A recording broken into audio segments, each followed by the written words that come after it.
Hello and welcome to the Nightclub tag. The tag was created by Brian Bell. Kat from Ginger Bibliophile saw the fun tag on Genre Books. I saw the tag at Ginger Bibliophile's channel, Kat, and she also tagged me. Most people who have done this have dressed up when they've done the tag. I decided there's only so much time I can get use of this cool hair and antlers, so this is my dress up for the nightclub tag. So number 1, cocktail hour. Name a book that you think pairs well with your favorite drink. If you've seen some of my other videos, I rarely do anymore, but I definitely used to love my brown cows, milk and Kahlua, and that definitely goes well with politically correct bedtime stories. A nice sippy drink on a cold day with some funny stories, definitely not like the versions you remember of A Christmas Carol or Rudolph. Number 2, neon lights. Name a book with a cover that immediately grabbed your attention like the bright lights in a club. And for me, that was Creon. This is book 13, The Recalibration of Humanity, 2013 and beyond. I've read this a couple of times. I need to read it again. There's some interesting points that come up. Yes, I do have sticky tabs, and I also have writing throughout the book. Sorry, no, I had to do both. And yes, dog ears as well. But I just loved the shiny colors and the beautiful symbolism on the front. Number 3, The Bouncer. What book did you have to put down because it just wasn't letting you in? I don't have it to show because I gave it to a friend. I haven't checked if they've read it yet, but that was 50 Shades of Grey. I had picked it up for $1 at the thrift store. Thought I might get into reading it. I've heard a lot about it. I know a number of people who have read it, and nope, just was not my thing, so off it went. Number 4, DJ's Choice. What book would you recommend as the perfect read for someone new to fantasy? I agree with Kat, and I picked J.R.R. Tolkien's The Hobbit. My edition that I just found at one of my thrift store hauls has beautiful illustrations in it. It's a paperback version because, well, silly me, used to have a hardcover, bigger version, illustrated as well, but I unhauled it. So this is one of my rebuys. Looking forward to revisiting this in the near future. Number 5, Disco Ball. Name a book that made you feel like you were part of a vibrant, glittering world. Now for that, and I have to get all my other books that I had set aside. For that, I have to go with the Wheel of Time series. This is box set number 1. When I first started, after seeing a few episodes on Prime, I had no idea it was a 15-book series. They're all chunkers.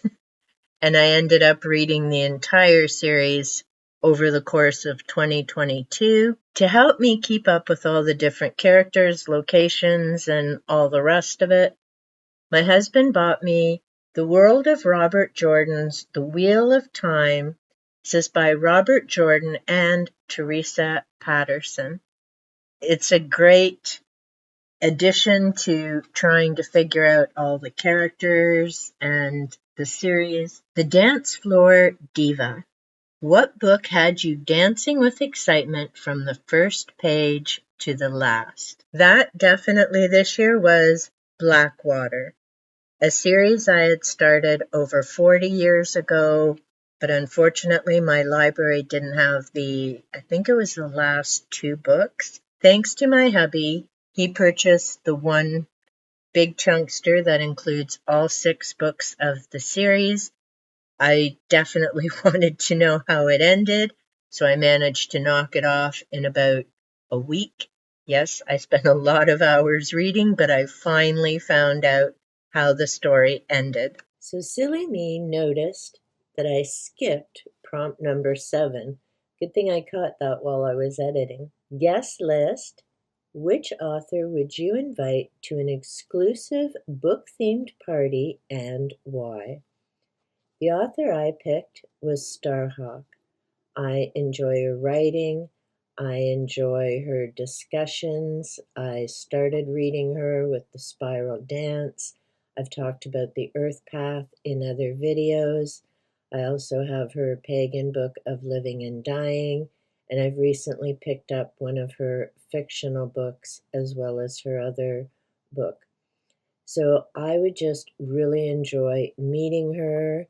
She's a very grounded individual. She's focused on the earth. She sees the best in humanity and keeps moving forward, even though she's faced a number of challenges because of her beliefs and her views and trying to stand up for the environment. So I just think she'd be a fascinating individual to have at a party of any kind. VIP entrance. Which book did you feel privileged to read before it became widely popular? For that one, I am going to pick Salem's Lot because I read it shortly after publication, long before a lot of other people knew about Stephen King, and long before he'd ever become a famous popular author. So that's the one advantage to being older. And that's why I picked Salem's Lot. It was a great vampire read. Dance Battle. Which two characters from different books would you love to see face off in a dance battle? I thought about this for a long time, actually. And the characters that I came up with, thinking would be hilarious to watch dancing, would be Ichabod Crane, Legend of Sleepy Hollow, against Lestat, Vampire Chronicles. I mean,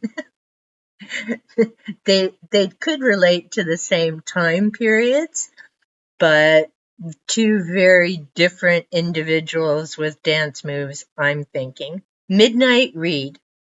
What's a book you couldn't put down and ended up reading all night? Now, granted, Blackwater, if it were not so huge, would have been one of those. But the two that kept me up all night to finish them, first was The Handmaid's Tale. Again, for me, this was a reread. It had been decades. I couldn't quite remember the whole story. I knew bits and parts of it, but I definitely had to know that night how it ended. The other book that I couldn't put down was The Amulet by Michael McDowell. Again, a reread from decades ago. He was an author that I very much enjoyed the same time I was reading King and Kuntz. I remembered this story. A friend of mine had suggested it. And if you love creepy horror with a high body count, The Amulet is definitely a story to check out.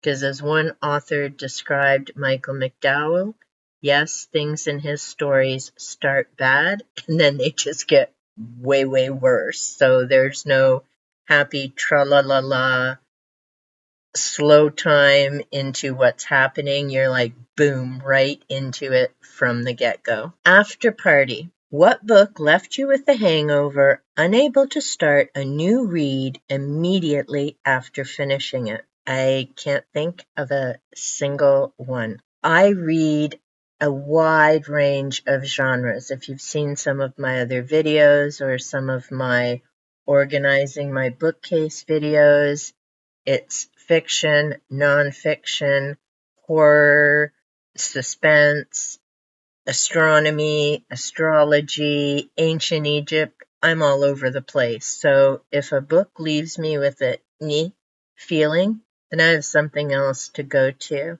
Typically what gets in the way of my reading are life events and my mood. So like many people lately, I've been kind of on a slowdown the last few months. but it's starting to pick up again, so that's good. Number 12, late night conversations. Which book left you thinking deeply or wanting to discuss it with others late into the night? For me, that's pretty much every book I read. I love reading the stories. I love books where I learn something, can incorporate into my everyday life.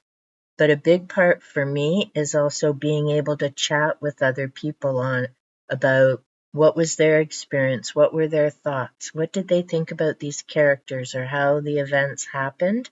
And to be honest, it's the one thing that I truly miss the most about work, because even when I wasn't in an English class and discussing novels with students, thankfully a number of the students also were reading different things like Harry Potter and Twilight and the Mark series and so many other things.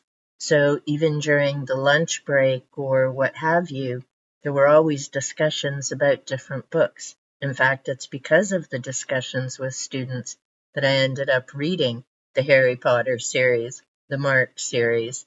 Yes, I tried 2 of the Twilight series.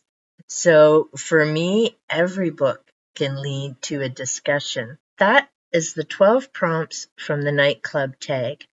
If you've enjoyed listening to these answers, please let me know in the comments down below. If you would like to do this tag, I have all the prompts listed in the description box, as well as the channels that I've mentioned and the books that I've talked about. And until next time, happy holidays and take good care.